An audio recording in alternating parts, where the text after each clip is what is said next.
What's up, guys? Welcome back to another video, and today I'm going to be bringing you guys my Battleground 2017 review results and reactions for July 23rd, 2017. I'm here with the man, the myth, the legend, the guy who has a YouTube channel, none other than Sourcream Sosa Gaming again. What is up, my dude? What is up, man? So basically, follow me on Twitter at TheBurnToast11. Try to get me to 100 followers, and then follow me on Twitch at TheBurnToastYT. Anyway, guys, let's get into the review, results, and reactions. All right, first match of the night was Ty Dillinger taking on Aiden English in the pre-show, and Aiden English basically controlled this match, and the Perfect 10 really struggled to get anything going against Aiden English. But the winner of this match was Aiden English. He survived some high flying moves, and he scored a very surprising victory with this match, Aiden English by pinfall. What do you think of this match, bro? I didn't expect that at all. Like earlier, I said that I think that Ty Jones was gonna win, basically because Aiden English was not a good wrestler. He was pointless, but he proved me wrong. I mean, he kicked out of some moves that nobody else can kick out of, and I was just really surprised at Aiden English. So, great job for him. All right. Great job. I didn't really see this match. I did not see that coming, though. Even though I knew there was a slight chance that he could come out victorious, I just did not see that. Anyway, Aiden English beats Ty Dillinger via pinfall. Next match was the Usos taking on the New Day for the SmackDown Tag Team Championships.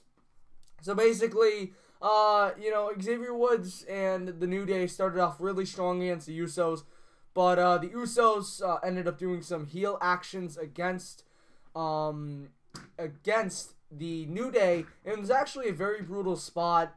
What happened was basically the Usos power bombed Kofi and Xavier to the floor, and it looked really brutal.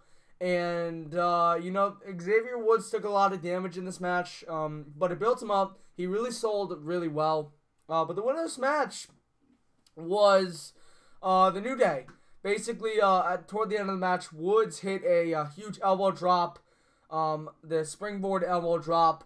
He basically flew right across the ring, which I thought that was very cool. And then he ends up getting the pinfall.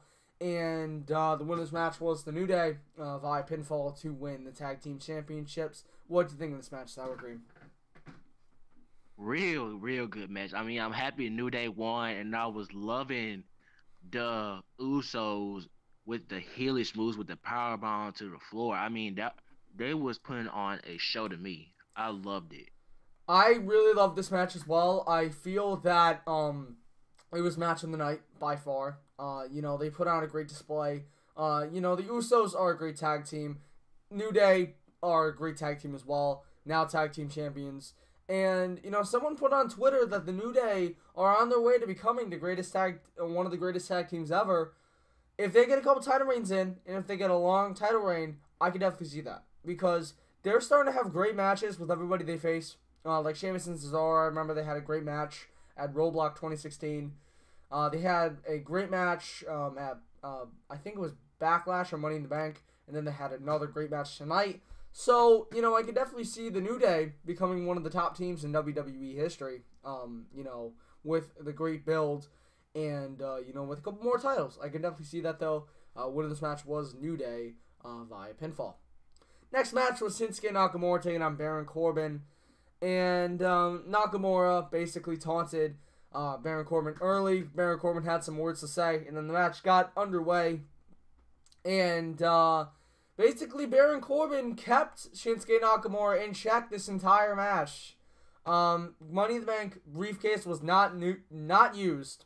The King of Strong Style actually looked like he was closing in on a victory late in the match, but Baron Corbin hit him with a low blow and ended up getting disqualified. So Shinsuke Nakamura won via disqualification, and then Corbin ended up hitting Nakamura in the midsection with the briefcase, and then laying him out with the end of days, and Shinsuke Nakamura wins via disqualification. What do you think of this match?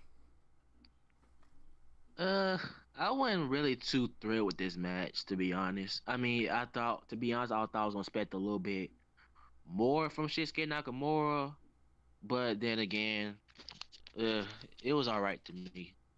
I thought this match was alright too. I didn't really think much of it. But Baron Corbin, getting disqualified, great way to build him up as a heel. And just wow. Just wow. And it's the kind of thing where Baron Corbin and Shinsuke Nakamura put on a decent match, but not the match of the night. God no, far from it. But Baron Corbin is great heel. Shinsuke Nakamura can really mount a comeback and really get the crowd behind him when he gets the chance in a big match situation. And I can definitely see Baron Corbin maybe catching his Money in the Bank at SummerSlam. We're not completely sure on that. But anyway, Baron Corbin wins this match. Excuse me. Shinsuke Nakamura wins this match via disqualification. Next match was the Fatal 5-Way Elimination #1 contenders match. The winner will face Naomi at SummerSlam for that SmackDown Women's Championship. And basically Naomi ended up coming out. I did not see that coming. She came out, she sat at commentary, and the first one to be eliminated was Tamina. Basically, Tamina actually looked really dominant in this match, like a little dominant. She was hitting Samoan drops, and all this kind of stuff. But then Becky Lynch caught her in the disarmor, and she tapped out Tamina. And then eventually Lana came in the ring, and then Becky Lynch ended up tapping out Lana. Thank God, because she did not look good in this match at all. Lana, like the elbow drop early in the match, it just did not look good. It did not look good. It looked very weak, in my opinion. I think Lana needs a lot more work on her wrestling skill in order to be a legitimate women's star in the WWE. And then, basically, Becky Lynch tapped out Tamina and Lana, but then Natalya got the roll-up. I believe she pulled the tights, and Natalya ended up getting a pinfall, and then it was Natalya against Charlotte. And Natalya tried to lock in the sharpshooter a couple times during this match, but the one that really ended it was Natalya delivered, I believe, she drove Charlotte headfirst in the bottom turnbuckle, and that was it. I did not really like the finish of that. I thought it was a very weak finish. I thought they could have done a lot more than what they were given. Excuse me. I thought they could have done a lot more than what they were given, but it is what it is, and it happens. But, decent match. Did not love Lana. Did not like her at all. She shouldn't even be in the women's division. She should be down in NXT, learning the ropes, and then eventually come up to the main roster. But that's how the dice rolls. And Natalya wins this match. Naomi came in, and she offered a handshake to Natalya, but Natalya turned away, as a heel does. What do you think of this match, Sour Cream? Oh God. Oh God. That's what I thought too, man. Okay. Now, like you and me talked before, this match wasn't even a real match to me. This was like a try not to cringe challenge, pretty much based because all the moves that Lana pulled with the kicks and the stomps and stuff. I mean, yeah, the rest of the match was good, but most of it was pretty much cringeworthy. I mean, to be honest, I'm not sure why Natalya's getting a push for the title. I feel like it should have been either Becky Lynch or Charlotte, or even give Tamina a push. I mean, she hasn't had a title run yet. Let her get one. But Natalya, I mean, I'm gonna be honest. To me, Natalya is old news. I was gonna be perfectly honest. She's old news right now. I mean, you got the new division, man. You got to focus on the new females. I mean, Natalya pretty much had her run. She needs to just lay low and stuff and not get a title run, because it was just, that doesn't make any sense to me. But other than her getting the number one contender spot, it was okay. I wasn't really pleased with Lana's performance, but it is what it is. Alright, I thought the same way too. I mean, like, when you look at it, Natalya should not have got the win, in my opinion. I'm not really high on Tamina either. Even though she kind of did look dominant, she could be built up as the next Karma. Remember when she was in the WWE in 2012. But when you go ahead and look at the competitors that were in this match, Lana had no shot to win. Tamina had basically no shot to win.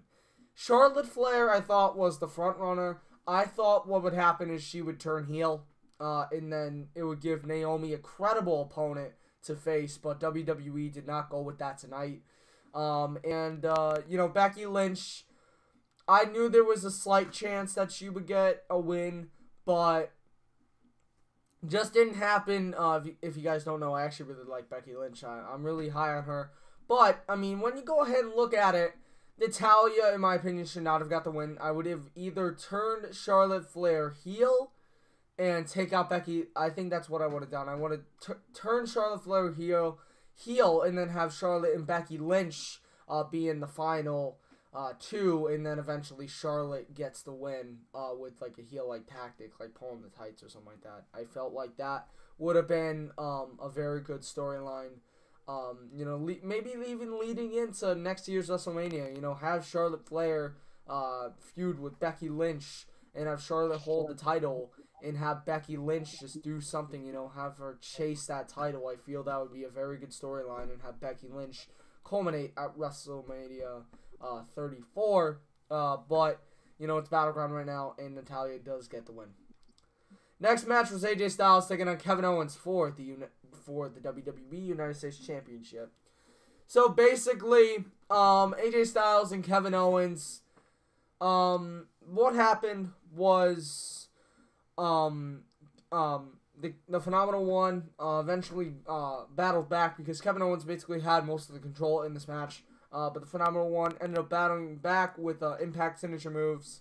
And KO, as I said before, remained in control for the rest of the contest. Owens ended up actually throwing Styles into the referee, which I thought was pretty brutal. That's huge contact right there. Owens threw Styles with a lot of force at the referee, and Styles tried the calf crusher. Kevin Owens did not tap, and then Kevin Owens, I believe, reversed it. Kevin Owens reversed it into a pin, and the ref counted 1, 2, 3, and Kevin Owens won via pinfall to regain the United States title. What'd you think of this match, Sourcream? And what'd you think of this match? Really, the match was decent. I really didn't understand why would they let AJ Styles win the live event. Like, I really think that they should have just let Kevin Owens keep it, and then AJ Styles win tonight. But other than that, I mean, the match was pretty decent. I'll give it probably maybe a 7 out of 10. That's how I think about it.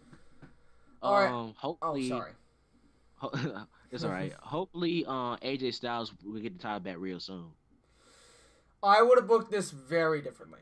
I would have had AJ Styles get control most of the match. I wouldn't have him hold the title. I would have Kevin Owens retain through SummerSlam, and I would have AJ Styles win at SummerSlam to culminate his chase of the United States title.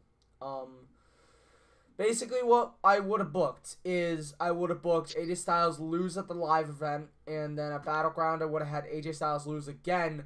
I would have Styles basically have control throughout the match, but then Kevin Owens does a heelish tactic and gets the 1, 2, 3, and then eventually Styles wins it at SummerSlam, and SummerSlam, I believe, is a bigger stage than Battleground, and I just believe that. And you know what? I mean, it is what it is, but I mean, AJ Styles should not have had the United States title going into this. I believe that Kevin Owens should have held the United States title into SummerSlam and then have AJ Styles win at SummerSlam to establish him as a babyface and as someone who could legitimately fight for the higher up titles once he gets done with the United States Championship.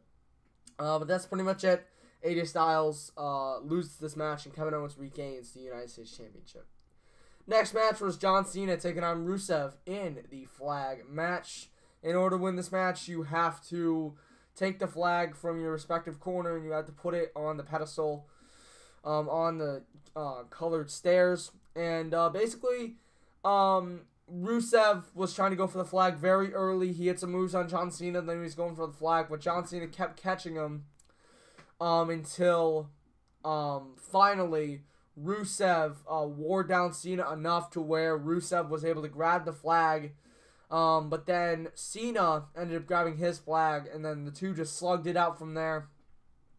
And Rusev got really close, but he took a lot of time. He got really close to getting it, but then John Cena stopped him, and eventually Rusev was had the accolade on once, and then John Cena recovered, and then Rusev tried to go for the accolade again, but John Cena ended up reversing it into an AA through both tables off the stairs, and then eventually John Cena put the flag on the United States pedestal in front of Rusev to win the match. And, what do you think, Sour Cream, of this match? I'm not gonna lie. To be honest, I barely kind of looked at it. Like the main parts that I really seen was when John Cena hit the A through the table. Now that was a good finish. Um, like I said, earlier, they're not pushing Rusev like he's supposed to be. I mean, people wanted John Cena. I kind of wanted John Cena to win, but I thought that Rusev was gonna win just to get like a little like more of a heelish push. But it's WWE's way, so I can't say anything else. This match I thought could have been a lot more. I did a rant on the premium predictions. I thought personally it should have been a last man standing match. It has more value in a last man standing match than it does a flag match. But, it's just the way the cookie crumbles. And I thought this match was pretty decent, looking at all the spots that John Cena and Rusev both hit. They're both great talent. I just wouldn't have booked Cena to win this match. I would have had Rusev get a huge win over John Cena in Rusev's first match back. But you know what? It happens, and Rusev loses this match to John Cena. Now the next match. Oh, sorry. You go ahead. And plus, you and me talked about this too. We was talking about how it should have been a last man standing match, and how come they couldn't do the flag match during the 4th of July show on SmackDown? Yes, like that would make a whole lot more sense. Yes, I totally agree with you there. That would have made much more sense. And it's just WWE's booking. All their booking in all departments are lacking right now. NXT feels like a main show sometimes, and you don't have great guys running the backstage area. You don't have great guys running creative, and that really affects your program if you don't have great writing. You can't produce big moments. Next match was Sami Zayn taking on Mike Kanellis with Maria Kanellis at ringside. And Sami Zayn had Mike Kanellis on the defensive basically the whole entire match. And basically Sami Zayn tried to go for his suicide dive at one point, but Maria Kanellis pulled Mike Kanellis out of the way. And Mike Kanellis, as we saw, I believe in the week before, hit a brutal right hand to Sami Zayn. That right hand looks brutal. It really does. It looks like it could definitely knock someone out.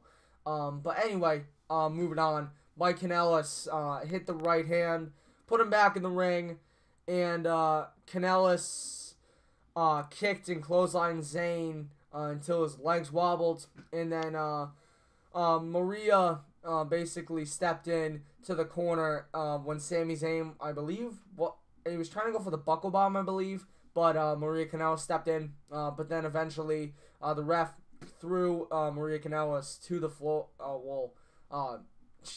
Maria Kanellis went out of the ring, and Mike Kanellis basically tried to go for another move, but Sami Zayn ended up hitting the buckle bomb in the corner, and as Mike Kanellis was stunned in the corner, Sami Zayn hit the haluva kick in the corner to get the 1-2-3, and Sami Zayn wins via pinfall. What'd you think of this match?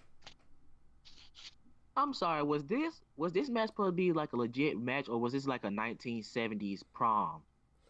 I mean, because during most of the match, you had it's like every few seconds, it's like Mike Kanellis and Maria just having a makeout session over there.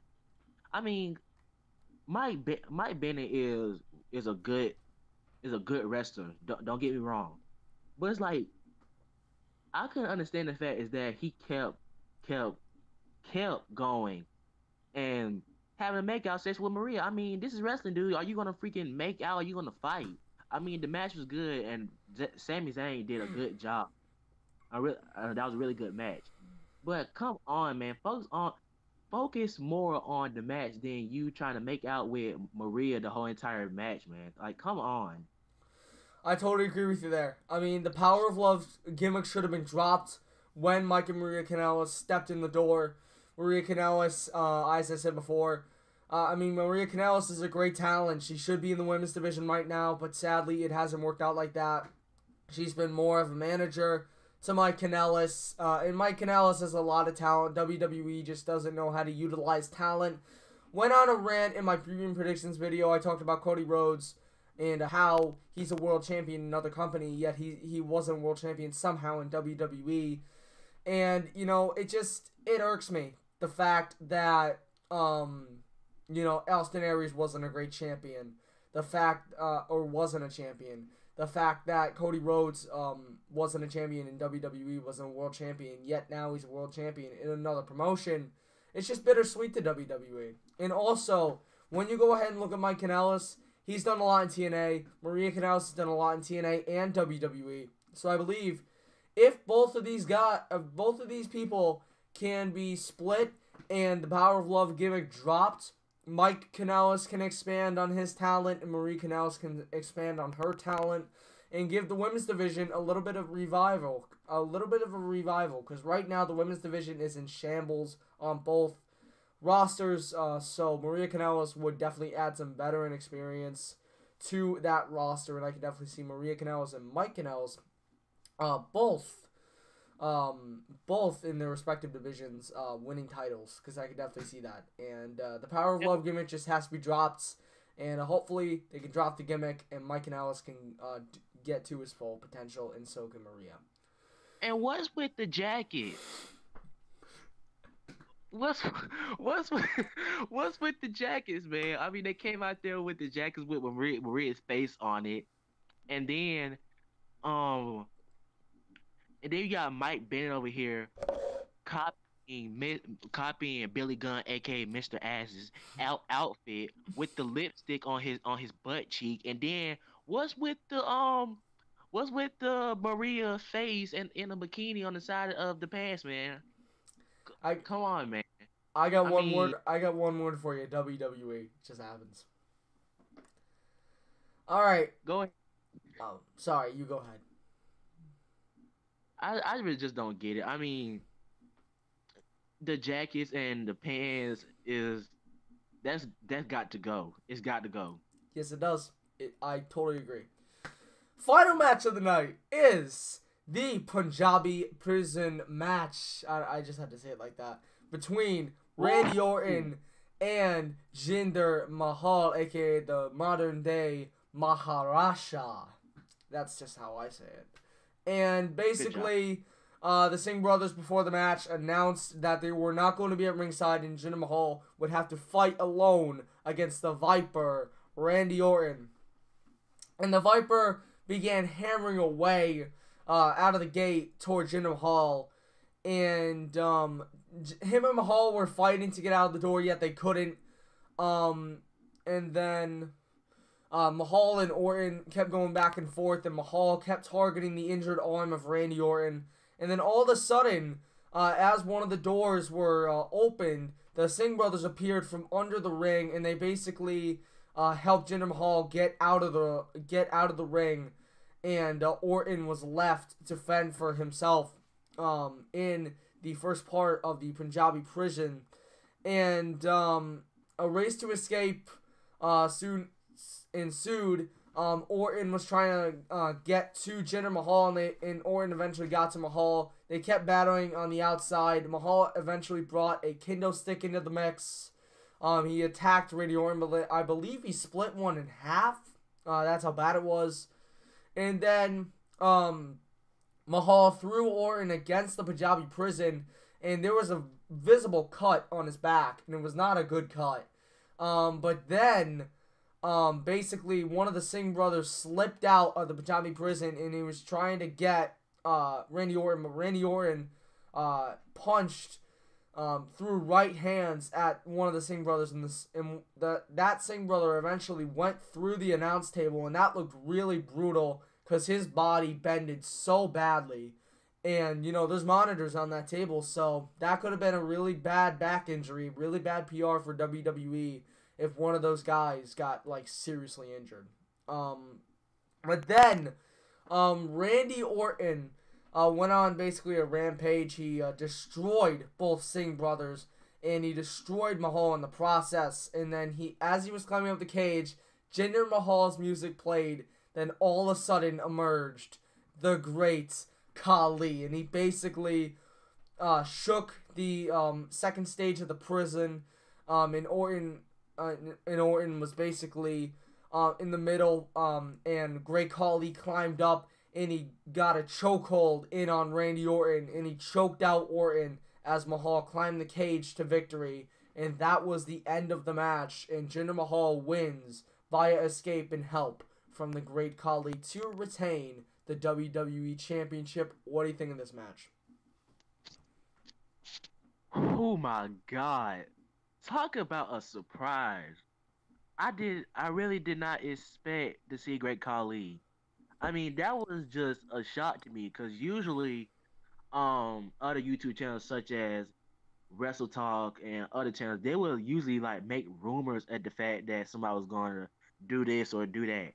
But there are no rumors about this, and they did a great job of keeping this a secret about Great Khali coming back. That match, I liked it. I mean, it was barely, it was a few punches here and there and a few shots with the kendo stick, but a whole bunch of trying to escape.